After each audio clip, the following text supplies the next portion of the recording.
అందరికీ నమస్కారం అండి. నేను మీ నరేష్.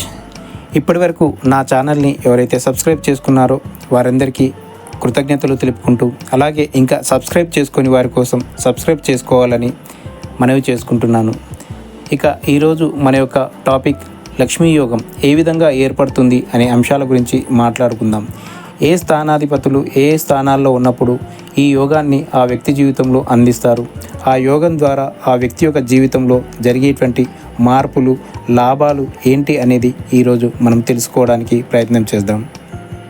లక్ష్మీ యోగం, ధనయోగం అనే విషయాలు జ్యోతిష శాస్త్రం ప్రకారం ఒక వ్యక్తి యొక్క సామాజిక మరియు ఆర్థిక స్థితిని నిర్ణయిస్తుందని భావించవచ్చు. ఈ వ్యక్తికి ఈ యోగం ద్వారా కీర్తి మరియు సంపదను సంపాదించుకోగలుగుతాడు. అలాగే హిందూ పురాణాలలో లక్ష్మీని సంపదకు దేవతగా పరిగణిస్తాము.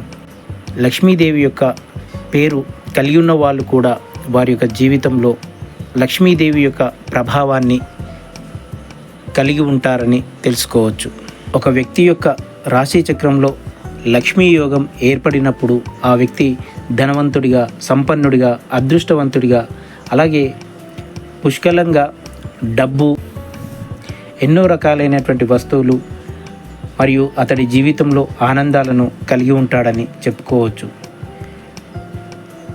తన యొక్క జన్మరాశి పైన లక్ష్మీ యోగం యొక్క ప్రభావాలు కనుక ఉంటే అతడు మరింత ఆకర్షణీయంగా, అందంగా ఉంటాడని, చాలా చక్కటి నైపుణ్యంతో, మర్యాదపూర్వకంగా, నీతిమంతుడిగా, విద్యావంతుడిగా, సుప్రసిద్ధుడిగా, మంచి పాలక లక్షణాలు కలిగినటువంటి వ్యక్తిగా గమనించవచ్చు.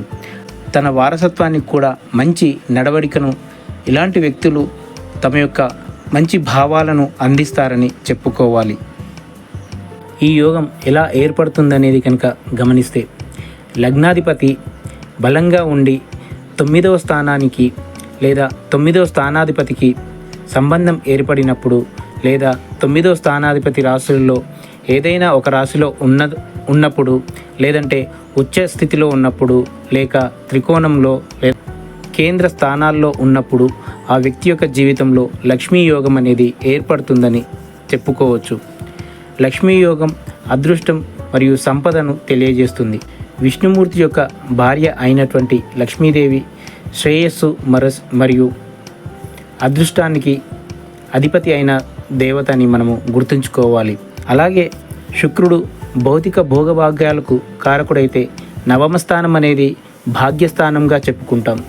కాబట్టి ఇక్కడ నవమ స్థానాధిపతి అదృష్టాన్ని తెలియచేస్తాడు. అక్కడ శుక్రుడు మనకు డబ్బు లేదా మనకు వచ్చేటువంటి అదృష్టాన్ని అందిస్తాడని చెప్పుకోవాలి. అలాగే అతడు చాలా తెలివైనటువంటి వాడుగా, చాలా గొప్ప వ్యక్తిగా ఎదగడానికి చాలా అవకాశాలు ఉంటాయని గమనించాలి. కాబట్టి ఇటువంటి కలయిక చాలా ఉన్నతంగా ఉంది అని అనిపించవచ్చు, కానీ కొన్ని సందర్భాల్లో మనము దీనిని ఖచ్చితంగా తీసుకోలేము. అంతేకాకుండా వ్యక్తి యొక్క పూర్వపుణ్యాన్ని సూచించేటువంటి స్థానం నవమ స్థానం. అన్ని భావాల్లో అత్యంత అదృష్టమైనటువంటి స్థానంగా ఈ నవమ స్థానాన్ని చెప్పుకుంటాం. కాబట్టి లక్ష్మీ యోగం అంటే ముఖ్యంగా లగ్నాధిపతి, నవమాధిపతి యొక్క కలయిక చాలా ప్రభావవంతంగా ఉంటుందని, అతడి యొక్క జీవితంలో చాలా సంతోషాలను, ఆనందాలను, సంపదను, రాజయోగాన్ని తీసుకొస్తుందని గమనించాలి. ధన్యవాదములు.